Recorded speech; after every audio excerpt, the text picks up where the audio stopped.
बैल घोडा सजली पालखी निघाला सोहळा, विठू हा सावळा देवराया.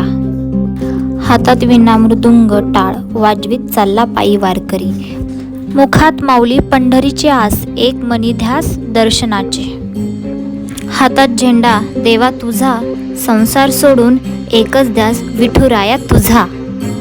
डोक्यावर पगडी माथ्यावर गंध, वारकरी धुंद वजनामध्ये. चालती वारीत पायास रे भेगा, बांधतो मी धागा विश्वासाचा. इच्छा मनातली जाण विठुराया, जिजो काया मी वाट पाहतो तुझ्या चरणाची देवा. वसावारीचा घेतला पावला निया, वाळवंटी तुझी सावली. गळा भेट घेण्या बिनेची निघाली तुझ्या राम घोषात